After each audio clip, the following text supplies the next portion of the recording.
The strangest thing about saving a life is that you never know whose world you are about to enter. At 11:42 on a freezing Thursday night outside Philadelphia, I was driving home in my old Honda with the heater struggling against the cold and rain hammering the windshield hard enough to turn every streetlight into a trembling blur.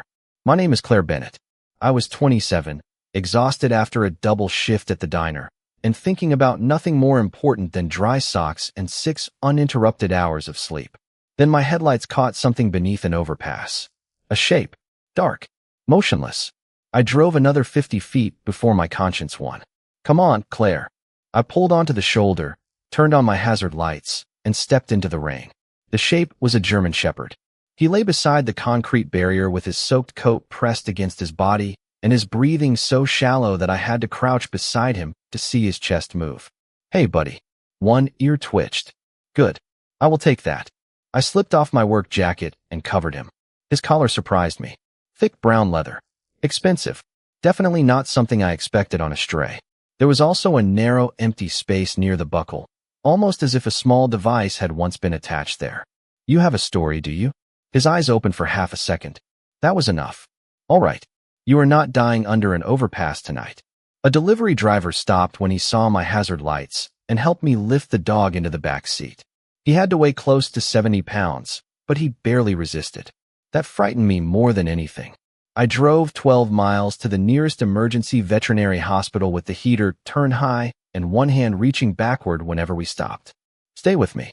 At the hospital, 2 technicians rushed him through double doors. I stood beneath fluorescent lights, dripping rainwater onto the floor while a receptionist handed me forms. Are you the owner? No. I found him. Do you know his name? I looked toward the treatment room. Not yet. 23 minutes later, the veterinarian came out.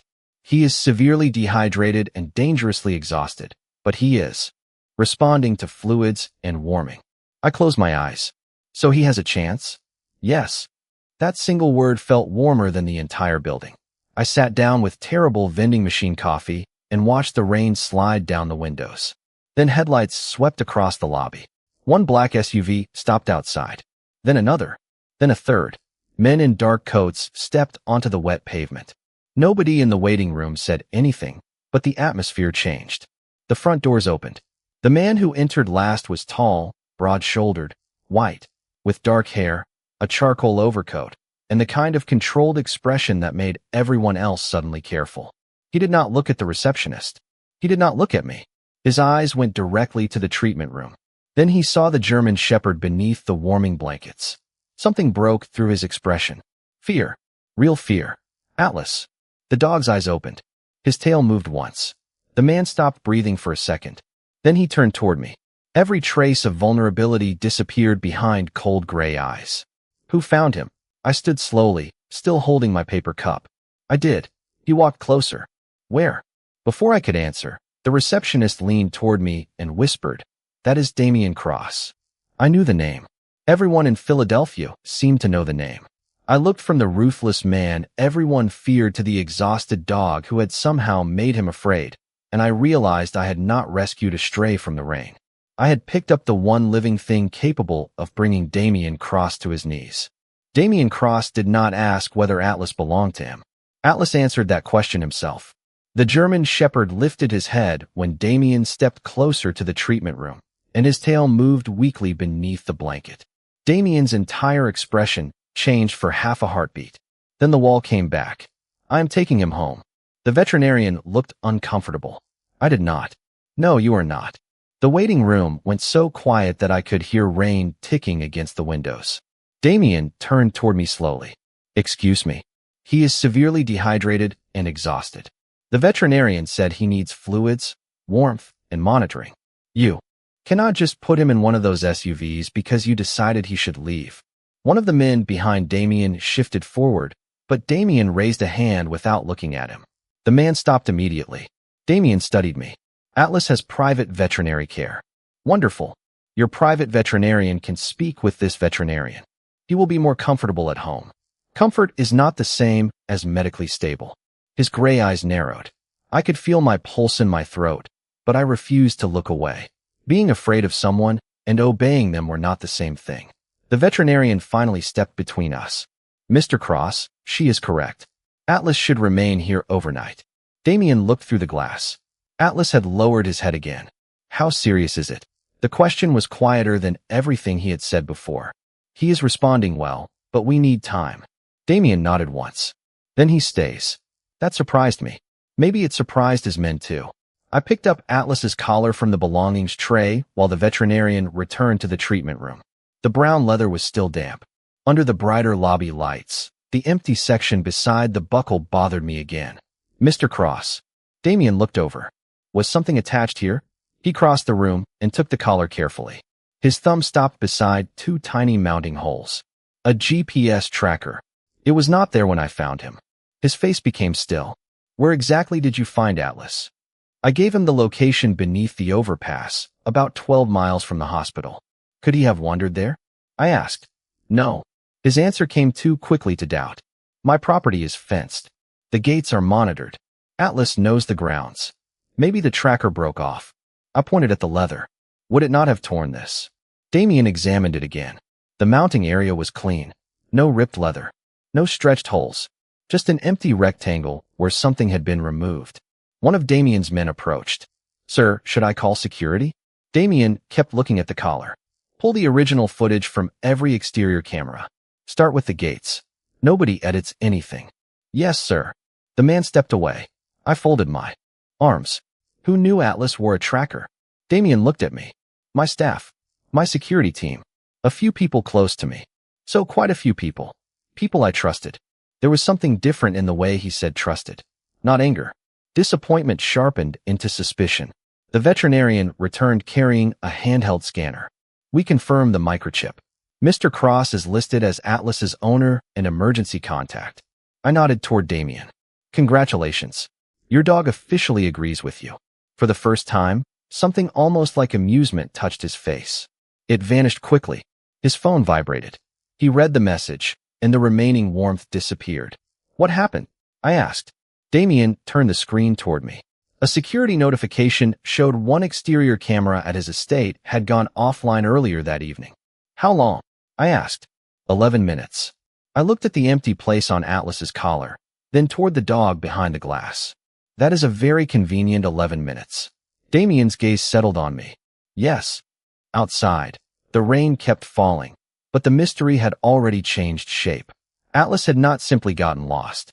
Someone had removed the one device meant to lead Damien directly to him, and whoever had done it knew exactly when the cameras would stop watching. The 11 missing minutes bothered me more than the missing tracker. A broken device could be coincidence.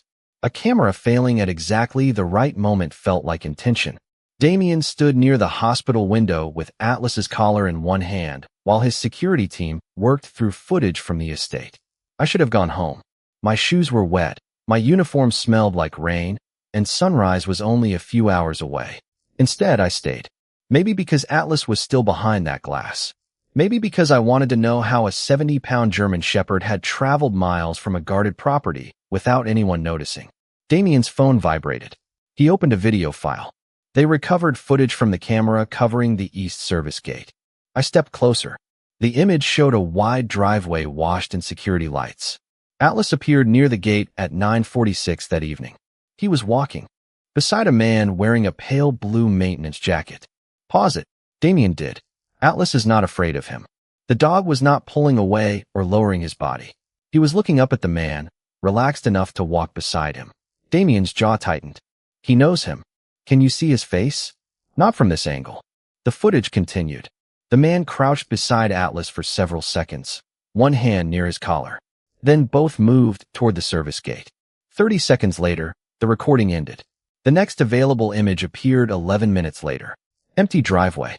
No Atlas. No man. Who can shut down that camera? I asked. My security administrator. Senior maintenance staff. Me. Anyone else? Damien hesitated. A few people with emergency access. I looked at him. That list keeps getting worse. He almost smiled, but his attention returned to the collar.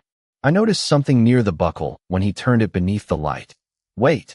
I reached toward it, then stopped before touching anything. There. A tiny pale blue fiber was caught beside one of the mounting holes where the GPS tracker had been attached. Damien held the collar closer to the light. The fiber was barely longer than a grain of rice. Same color as the jacket, I said. Possibly. His answer was careful. Do not decide before you know. Damien looked at me. You think I rushed to conclusions? I think 3 black SUVs arrived because your dog was missing. That was restraint. I stared at him. For the first time that night, he gave me a genuine, brief smile. It changed his face enough to remind me there was a person underneath the reputation. Then the veterinarian appeared and told us Atlas's temperature had improved. He was still weak, but his breathing and hydration were moving in the right direction. Damien's shoulders lowered slightly. Can I see him? For a few minutes. We entered the recovery area together. Atlas opened his eyes when Damien approached. Damien crouched beside him and rested one hand gently against his neck. No commands. No cold expression. You scared me, old man, he whispered. Atlas's tail moved once. Then his eyes shifted toward me. I crouched several feet away. Do not. Look at me. I am the one who ruined my jacket for you. His tail moved again. Damien glanced at me. He likes you. He has excellent judgment. Apparently. For several seconds, the mystery disappeared. There was only a tired dog between 2 strangers who should never have met. Then Damien's phone vibrated again. He read the message without standing. What now? I asked. His expression hardened. The maintenance jacket is issued to 6 people. That is manageable. 5 were accounted for tonight. I felt my stomach tighten. And the 6th? Damien looked through the glass toward one of his men waiting outside. Someone who has worked for my family for 14 years. Atlas lifted his head at the sound of footsteps in the hallway. Damien looked down at him, then back at me. That is why he followed him willingly. I understood before he finished. Whoever had taken Atlas had not defeated Damien's security. He had walked through it because he belonged there. Damien's voice dropped almost to a whisper. Atlas trusted him.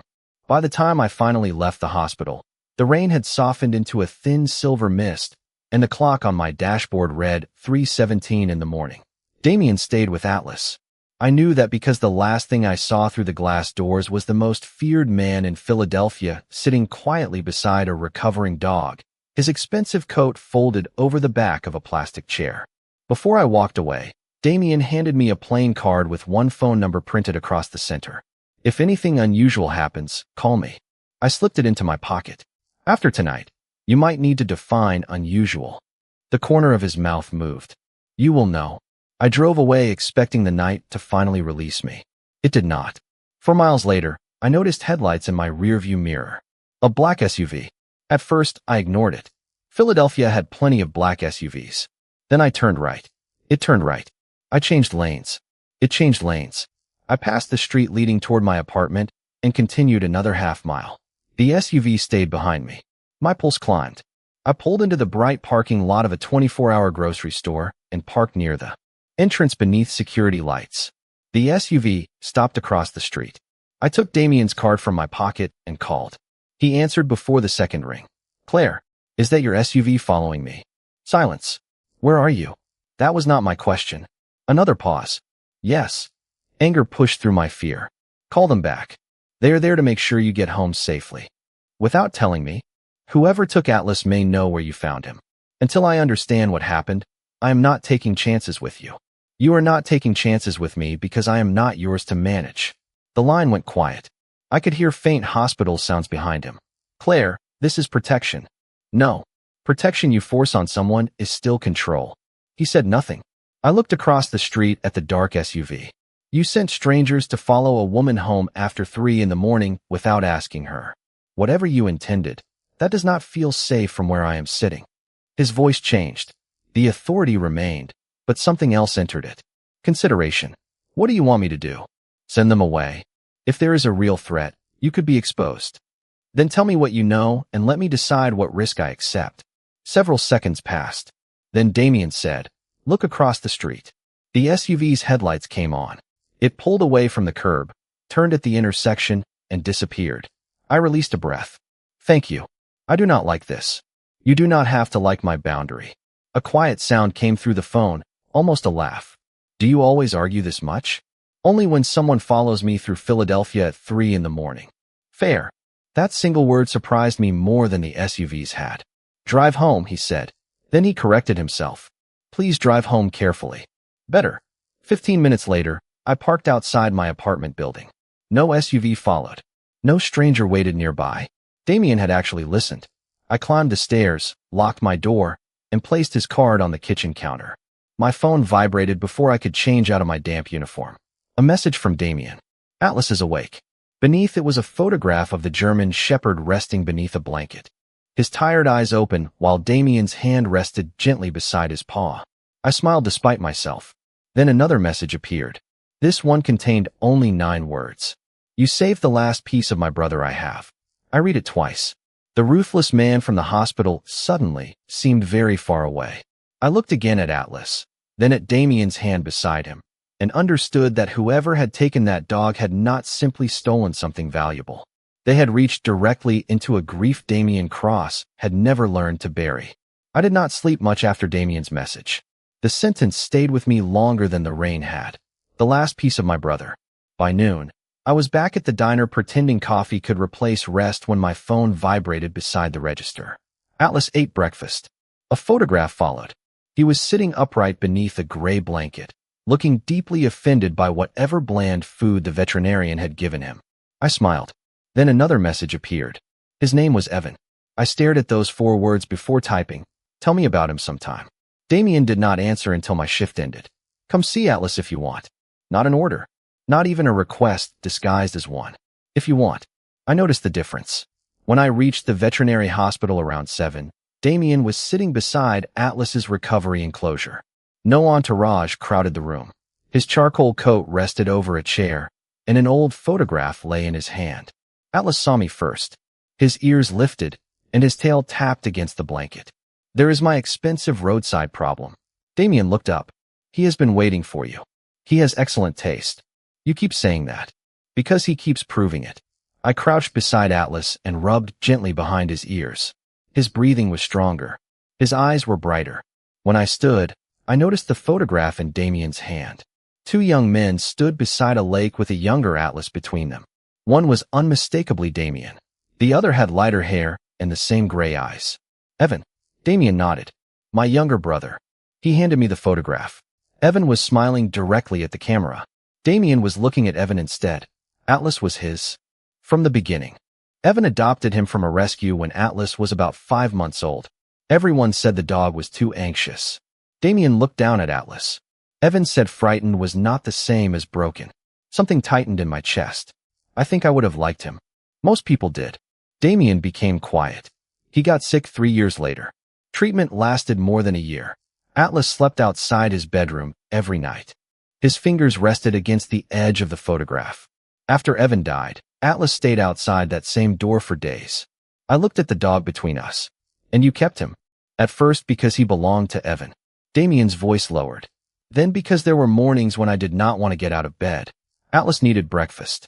He needed walks. He needed someone to open the door. Damien paused. So I opened it. No dramatic confession could have told me more. Atlas had not merely reminded Damien of his brother. He had carried Damien through the part of grief nobody else could see. I thought about the missing tracker, the 11-minute camera failure, the familiar man Atlas had followed willingly. Damien, whoever took him, knew. His eyes met mine. Knew what? Not just your security. They knew what Atlas means to you. His expression hardened. I have considered that. Then maybe leaving him near that overpass was not about losing him. Damien went still. Explain. If someone wanted Atlas gone, why leave him somewhere he could be found? Why remove the tracker instead of destroying every way to identify him? I looked at the old photograph.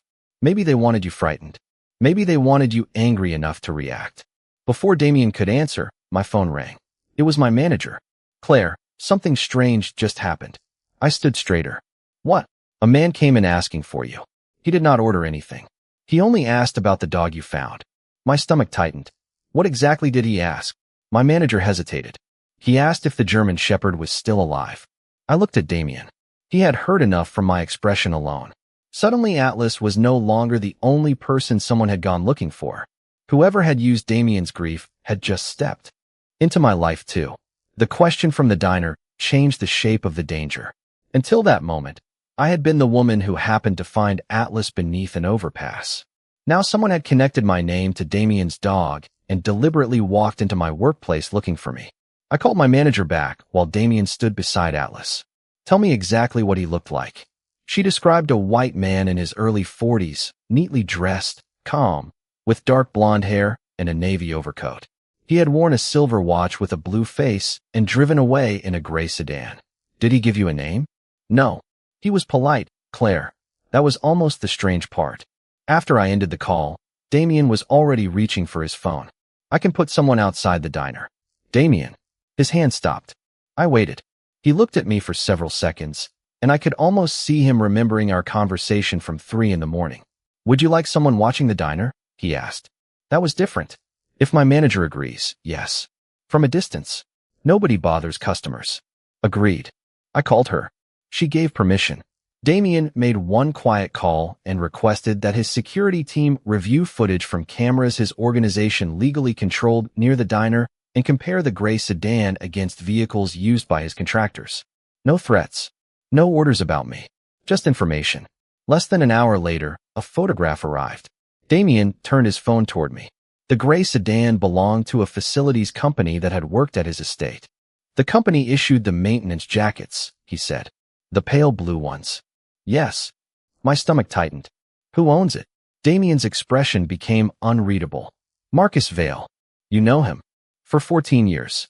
There was that number again. The sixth maintenance worker had not been some anonymous employee. Marcus had been around Damien's family long enough for Atlas to trust him. What does Marcus want? I asked. Damien stared at the photograph. Tomorrow I am supposed to finalize a business agreement that replaces several outside contractors. Marcus has financial interests in some of them. How much would he lose? Potentially millions over the next few years. And if you walk away from the agreement? His contracts survive. The pieces began arranging themselves, but I remembered my own warning. That gives him motive. It does not prove he took Atlas. Damien looked at me. You are telling me not to decide too quickly. Someone may be counting on you doing exactly that. He nodded slowly. The following afternoon, I returned to the diner for my shift. Damien had offered to have someone drive me. I declined. He accepted my answer. A security vehicle remained across the block with my manager's permission, far enough away that most customers would never notice. For nearly 3 hours, nothing happened. Then the bell above the front door rang. I looked up from the coffee pot. The man entering matched my manager's description perfectly. Dark blonde hair, navy overcoat, silver watch with a blue face. Marcus Vale took a seat at the counter as calmly as if he had come for pie. Claire Bennett. My fingers tightened around the coffee pot. Who is asking? Marcus Vale. At least he did not pretend. What do you want? For you to give Damien a message. You have known him 14 years. I imagine you have his number. His mouth tightened slightly. Tell him to walk away from tomorrow's agreement. Why would he listen to me? Marcus studied me. Because he listened when you told him to send his men away. Cold moved through me. He knew about that. Did you take Atlas? I asked. I came here to deliver a message, not answer accusations. Then deliver it yourself. Marcus leaned back. You do not understand the world you stepped into. Maybe not. But I understand manipulation when I see it. I reached beneath the counter and took out my phone. Damien answered immediately. Claire. I kept my eyes on Marcus. He is here. Damien's voice changed. Are you safe? I looked around the bright diner, at my manager near the kitchen and the customers sitting within sight. Right now, yes. Damien paused. Then he asked the question I knew would matter long after this moment was over. Do you want me there? 2 nights earlier, I had demanded the right to choose my own protection. Now the choice was mine. Yes, I said. I do. Damien arrived 11 minutes after I called, but the most important thing he brought into the diner was not power. It was restraint. The bell above the door rang, and every conversation seemed to soften as he stepped inside wearing a dark overcoat, his gray eyes moving first to me, then to Marcus Vale. 2 men remained outside. Damien came in alone. Claire. He stopped several feet from me. Are you all right? I am. Only then did he look at Marcus. You wanted my attention. You have it. Marcus remained seated at the counter. I wanted you to think before tomorrow. You removed Atlas from my property to improve my judgment. Damien's voice stayed calm. Marcus shook his head. You cannot prove I removed anything. Not yet, I said. Both men looked at me. I set the coffee pot down. But you knew Atlas was missing. You knew I found him.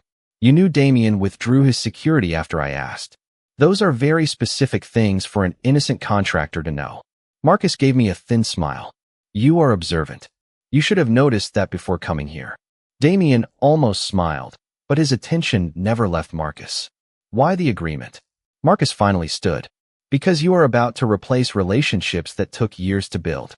People depend on those contracts. You mean you depend on them? Marcus's silence answered enough. Damien's phone vibrated. He checked the screen. Something changed in his face. What? I asked. He turned the phone toward me. His security team had found footage from a privately owned warehouse camera near the overpass, obtained with the owner's permission. A gray sedan appeared shortly before Atlas was found. The license plate matched the facility's company vehicle connected to Marcus. The image did not show who was driving. It was not proof by itself, but it tightened the circle. Marcus looked at the screen. A company car near an overpass proves nothing. Correct, I said. Damien glanced at me.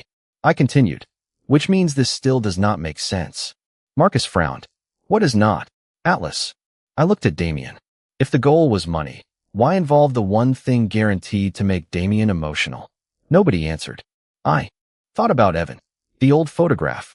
Atlas waiting outside a bedroom door. The missing tracker. 11 minutes of darkness. A familiar jacket. A dog willingly following someone he trusted. Then the answer landed so quietly that it frightened me. You wanted him angry. Marcus's expression changed. Barely. But I saw it. Damien did too. Tomorrow's agreement, I said. Who benefits if Damien walks away? Marcus and several contractors, Damien answered. And who would Damien blame if he believed someone connected to the new agreement had taken Atlas? Damien went still.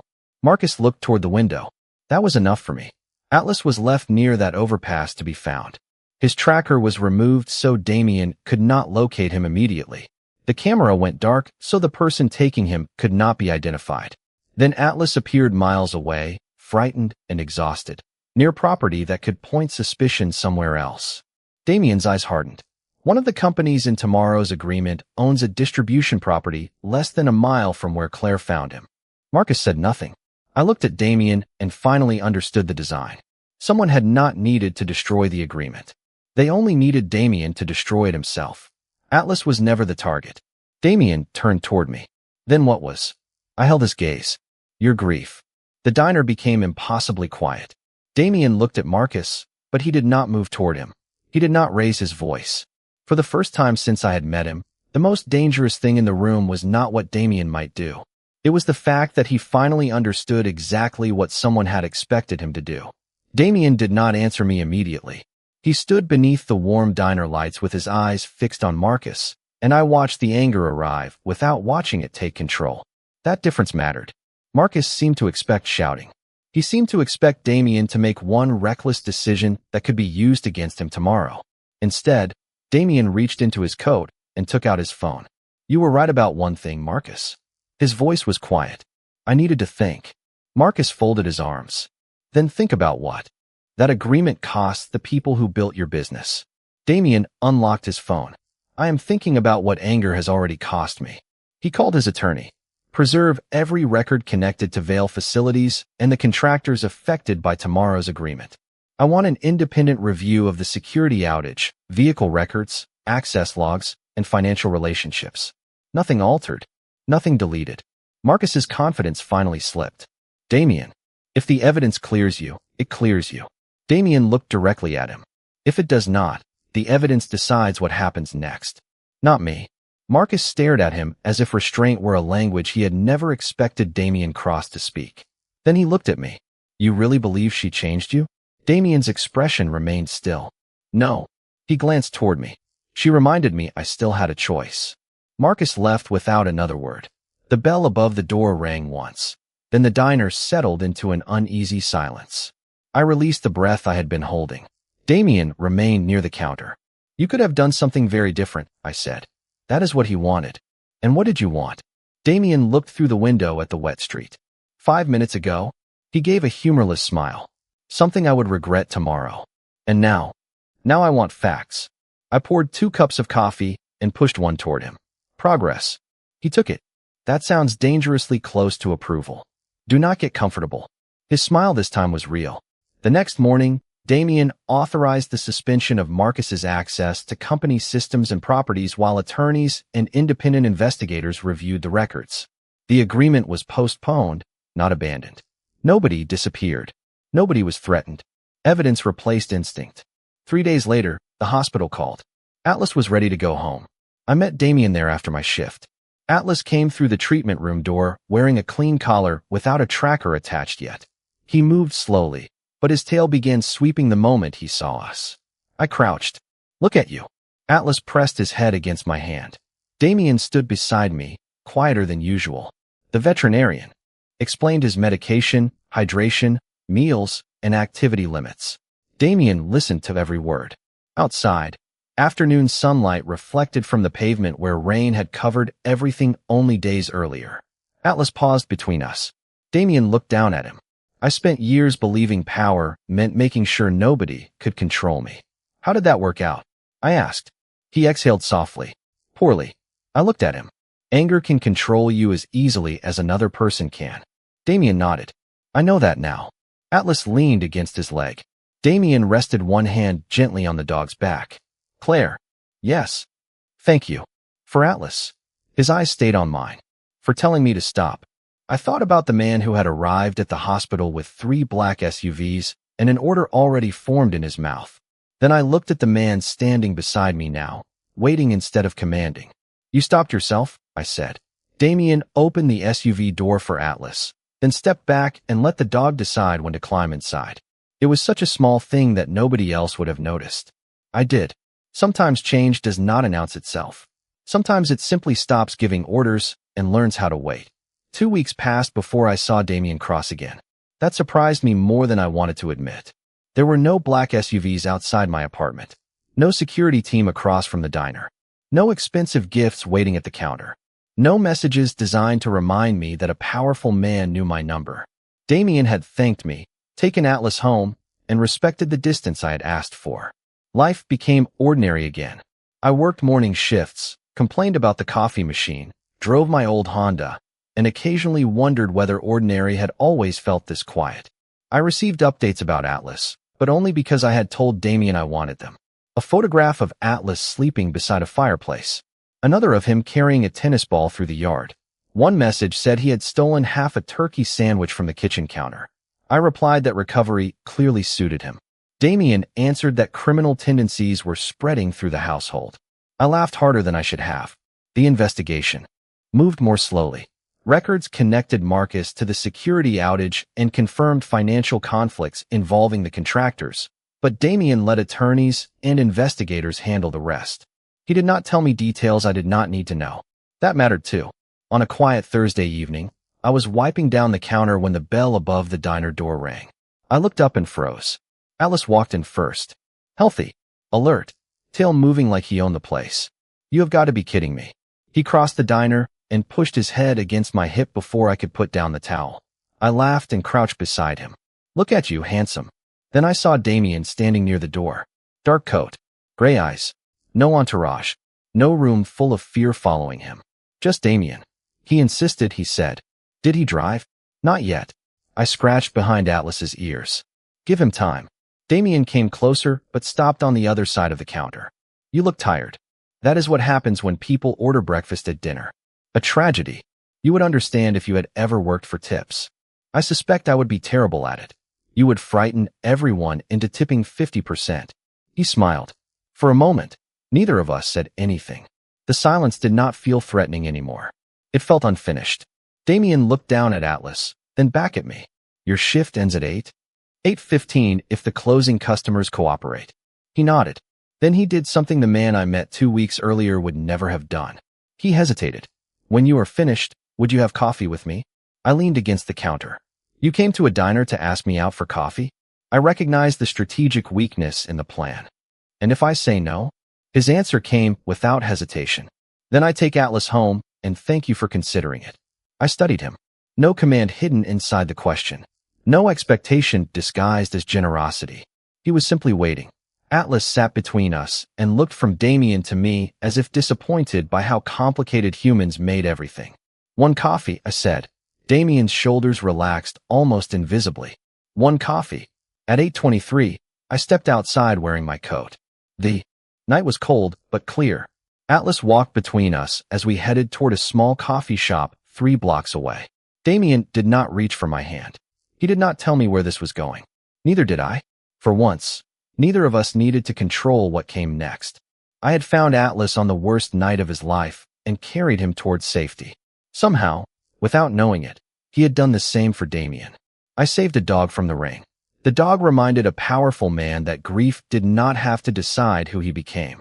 And somewhere between fear, trust, and one simple question, Damien learned that the strongest thing he could offer me was never possession. It was choice.